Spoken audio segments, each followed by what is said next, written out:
कैसे आप लोग सब? This is Ajman Akhtar from the team red 5 and here we will study federalism of class 10, that is the chapter of civics. हम लोग chapter 2. I'm sorry बच्चा, I'm sorry to say बहुत दिनों से मैंने आप लोगों को वीडियोस नहीं सेंड, बहुत सारी वीडियोस नहीं बनाए हैं as compared to USST. I am very sorry related to some health issues. मैं आप लोगों को वीडियोस नहीं दे पा रही थी.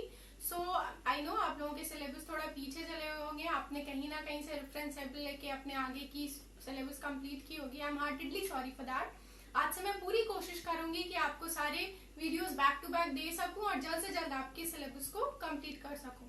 सो coming on to the point, हमने फेडरलिज्म का एक चैप्टर स्टार्ट किया था. हमारे क्लास 10 का वो चैप्टर था जो था हमारे सिविक्स का चैप्टर 2, जिसमें हमने फर्स्ट 2 वीडियोस में फेडरलिज्म क्या होता है, फेडरेशन कैसे प्रैक्टिस होती है, उसमें 2 तरह के कॉन्सेप्ट हमने पढ़े थे, coming together and holding together. आज हम लोग डिस्कस करेंगे इस वीडियो में what makes a federal country, what makes an India federal country. हमारे इंडिया को फेडरल कंट्री क्या बनाता है. फेडरल होना इज नॉट इम्पोर्टेंट. फेडरल होने के लिए कुछ टर्म्स एंड कंडीशंस चाहिए जो कि हमारे इंडिया को रिक्वायर्ड होता है, वो उसने अपनाए. Just because of that India एक फेडरल कंट्री है. तो वो क्या टर्म्स एंड कंडीशंस थी, क्या रीजंस थे, आज हम लोग वो पढ़ेंगे. हमारे इंडियन कॉन्स्टिट्यूशन ने बहुत सोच समझ के बहुत सारी चीजें बनाई है.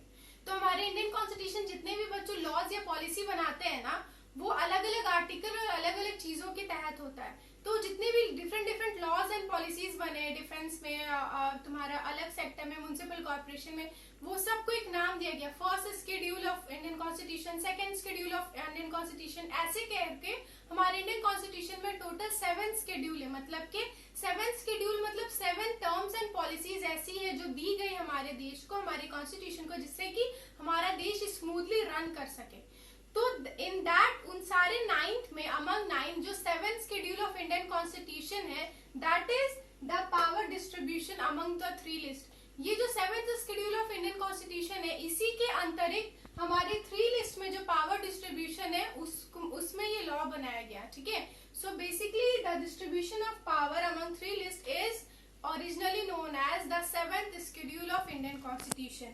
इस पावर को, इस पॉलिसी को हम लोग कहते हैं the 7th schedule of Indian Constitution. ठीक है. हम सब ने देखा कि फेडरलिज्म में इंडिया जो है कोई भी कंट्री डिवाइडेड होती है, अलग अलग लेवल्स में डिवाइड होती है, जिसमें उन्हें काम करने कहा जाता है, जिससे कि यूनिफॉर्मली पीसफुली काम हो सके, एक दूसरे से लोग कॉन्फ्लिक्ट ना करें और हमारा देश बहुत स्मूथली चले. सिर्फ डिवीजन इंपॉर्टेंट नहीं है बच्चों, उस डिवीजन के बाद वो कैसे काम करेंगे, कौन कितने पावर में काम करेगा, कौन अपने पावर को किस हद तक एक्सरसाइज कर सकता है, ये बहुत जरूरी है. जैसे कि आप ही अगर कहीं काम करते हो तो पता होना चाहिए कि आप कौन से फील्ड में बेटर हो और आप किस फील्ड में किस हद तक अपने आप को एक्सपैंड कर सकते हो. अगर आपको ये पता होगा तो यू कैन गिव योर 100%. तो हमारे इंडियन कॉन्स्टिट्यूशन ने भी वही किया. हमारे इंडियन कॉन्स्टिट्यूशन ने डिवीजन के बाद उस देश में रन करने के लिए, देश को स्मूथली रन करने के लिए उन सारे अलग अलग लिस्ट को अलग अलग तरह की इंडिपेंडेंट पावर्स प्रोवाइड की, जिसमें वो लोग एक्सरसाइज कर सके और हमारे देश को और बेटरली रन कर सके और कहीं पे भी कोई भी मनमुटाव या कॉन्फ्लिक्ट ना हो. ठीक है. उस अंतरिक्त हमारा इंडिया जो है फेडरल कंट्री कैसे बन सकता है, that is because the distribution of power among 3 list. ठीक है. वो 3 लिस्ट क्या है, union list, state list and concurrent list. I know आपको यहाँ चौथा लिस्ट भी दिख रहा होगा, दैट इज रेसिड्यूरी पावर्स. ठीक है. ये जो 4th लिस्ट है, ये मैं आप लोग, ये इसमें इंक्लूडेड नहीं है. ये क्यों आया और कैसे आया ये मैं बाद में आप लोगों को बताऊंगी. The important 3 list is union list, state list and concurrent list. तो सबसे पहले हम लोग जानते हैं यूनियन लिस्ट क्या है बच्चों. यूनियन लिस्ट वो लिस्ट है, it include subject of national importance. इस लिस्ट के अंतरिक्त वो देश में जो नेशनल के लिए, नेशन वाइज जो देश के इम्पोर्टेंट टर्म्स होते हैं ना, इम्पोर्टेंट काम जो होते हैं, जो हमारे देश के लिए बहुत ज्यादा जरूरी होते हैं, यूनियन लिस्ट में बहुत सारे सब्जेक्ट्स आते हैं. ठीक है. मतलब यूनियन लिस्ट में रह रहे जितने भी लोग या जितनी भी पॉलिटिकल पार्टीज होगी, वो जो भी काम करेंगे वो हमारे देश के इम्पोर्टेंस के लिए होगा. इस लिस्ट में टोटल 97 ओरिजिनली सब्जेक्ट्स, तो टोटल 97 है. मतलब ये जिस फील्ड में काम करेंगे, जितने इनके सब्जेक्ट, जो इनके अलग अलग जोन है काम करने के, वो टोटल सब्जेक्ट्स 97 है. But due to some changes अब इनके पास 100 सब्जेक्ट्स है. मतलब इनके पास 100 फील्ड्स है यूनियन लिस्ट में, जो देश के लिए बहुत जरूरी है और जिसके अंदर यूनियन लिस्ट काम करेगा. ठीक है. यूनियन लिस्ट के सब्जेक्ट्स क्या क्या है. फॉर एग्जाम्पल आप लोग क्यूरियस होंगे कि 51, 97 या 100 सब्जेक्ट्स तो है, लेकिन क्या नेशनल इंपॉर्टेंस में सबसे पहला आता है defence of a country. Union list उस सब्जेक्ट्स में काम करता है जो हमारे देश का इम्पोर्टेंट सेक्टर हो. तो हमारा defence of a country, foreign affairs, currency, banking, ये सारे क्या है, these all are the most important subjects of our country.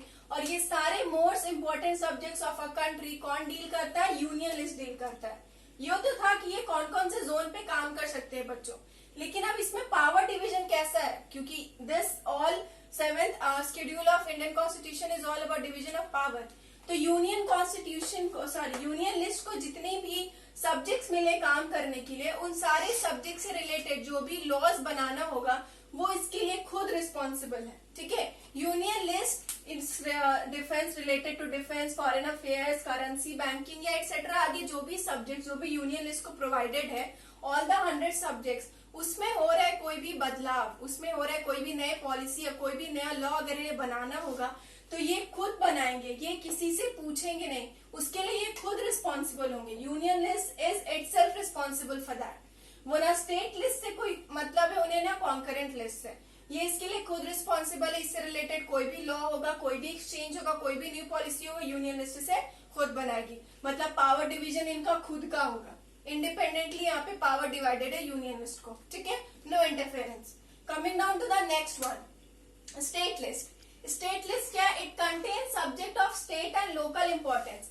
State list में वो सारे स्टेट कह सकते हो सब्जेक्ट्स आते हैं बच्चों जो एक स्टेट के लिए जरूरी हो, ठीक है, और लोकल इंपॉर्टेंस मतलब लोकली स्टेट लेवल पे जो काम जरूरी होते हैं और लोकल इंपॉर्टेंस में जो काम जरूरी होते हैं वो सारे स्टेट लिस्ट में आते हैं। ठीक है, मतलब स्टेट वाइज जितने भी इंपॉर्टेंट सब्जेक्ट्स है ना बच्चों, वो सारे स्टेट लिस्ट को दिए गए। ठीक है, ओरिजिनली इनके पास 66 सब्जेक्ट्स थे, but now they have 61 subjects.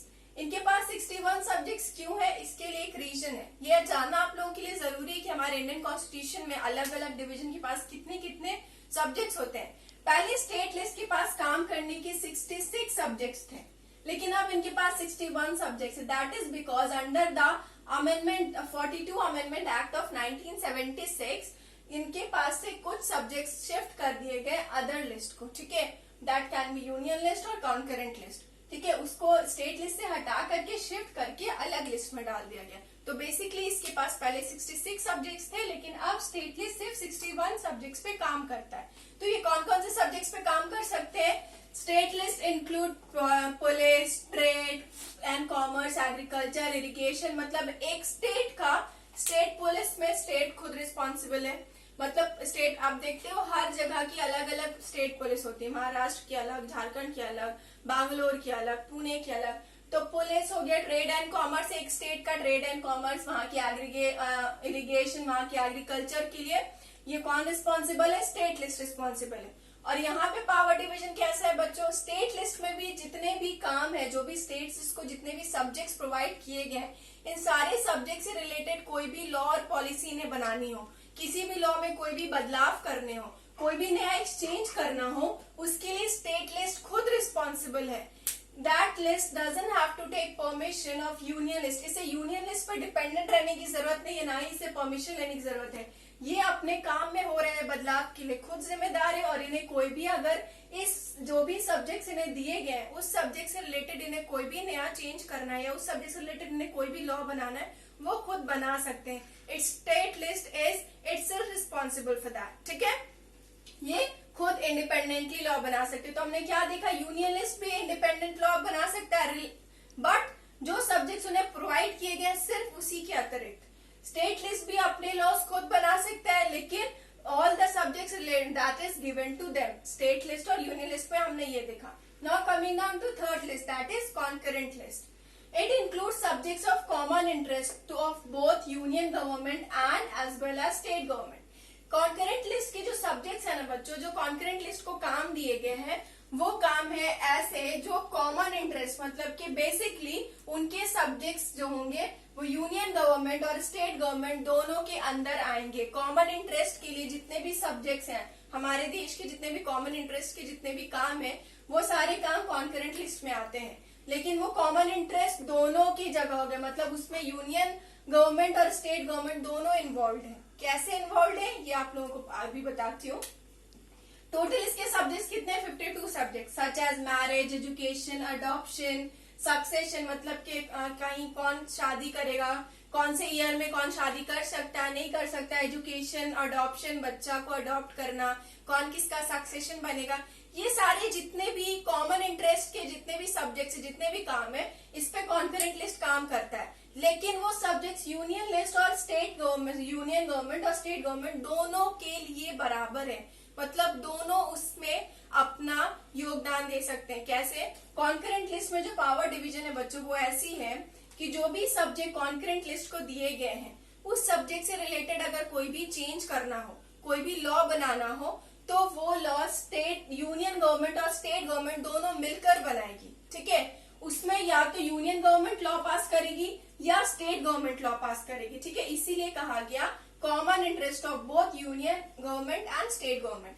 Concrete list में जितने भी डेवलपमेंट्स होंगे वो यूनियन गवर्नमेंट और स्टेट गवर्नमेंट दोनों कर सकती है। ठीक है, इसमें हो रहे सारे चेंजेस के लिए दोनों जिम्मेदार हैं, यूनियन लिस्ट भी और स्टेट लिस्ट भी। बट जैसे कि हम सब जानते हैं, जहां पावर होती है, दो पावर्स आपस में टकराती है, वहां कॉन्फ्लिक्ट होता ही होता है।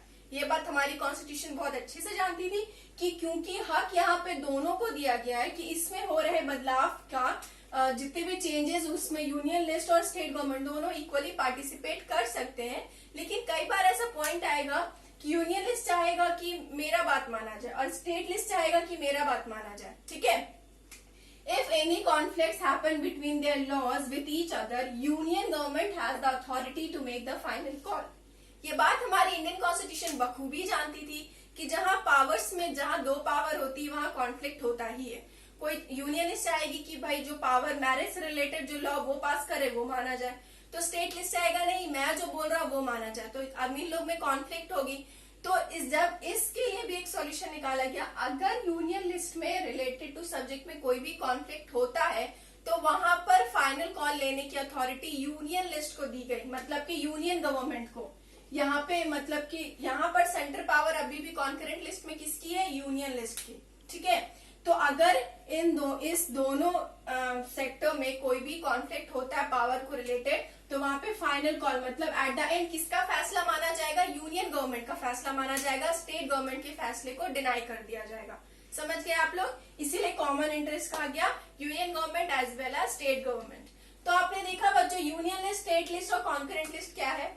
यूनियन लिस्ट में आपने देखा होगा कि वो यूनियन लिस्ट है हमारा, कह सकते हो centre, the strongest centre of other list, क्योंकि यूनियन लिस्ट में सबसे ज्यादा सब्जेक्ट है, 100 सब्जेक्ट है, और किसी भी लिस्ट में 100 सब्जेक्ट्स नहीं है।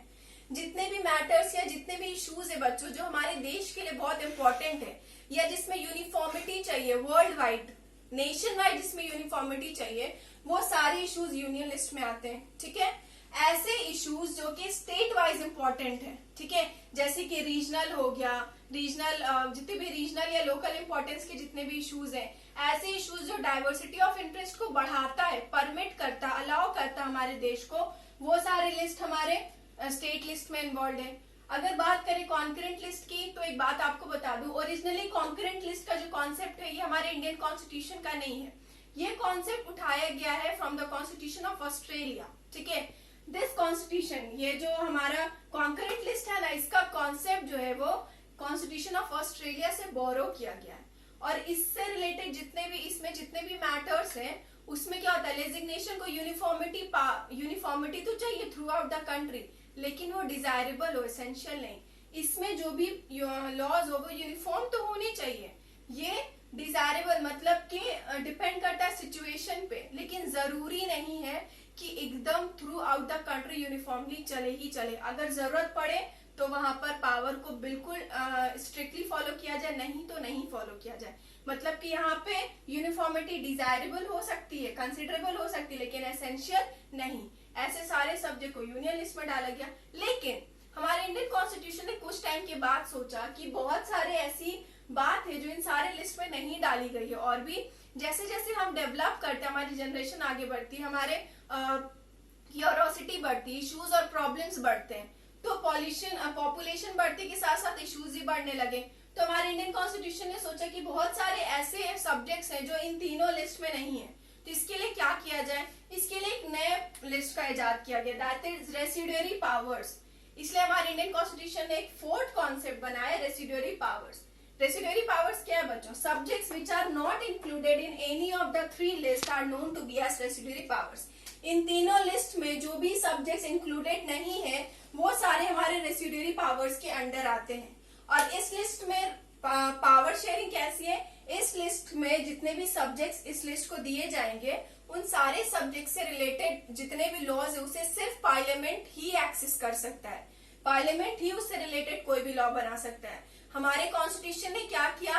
एक ऐसा नया लिस्ट बनाया जिसे रेसिड्यूरी पावर्स कहा जाता है, जिसके अंतरिक्त ऐसा कोई भी नया लॉ या ऐसा कोई भी नया कॉल, ऐसा कोई भी नया पॉलिसी जो इन तीनों लिस्ट में नहीं है वो सारे रेसिड्यूरी पावर्स में डाले गए और उसमें हो रहे सारे बदलाव के लिए सिर्फ और सिर्फ अथॉरिटी पार्लियामेंट को दी गई। इसमें कोई भी लॉ हो, कोई भी एक्सचेंज हो, रेसिड्यूरी पावर्स में वो सारे पार्लियामेंट ही करेगा, फिर चाहे वो कोई भी लॉ।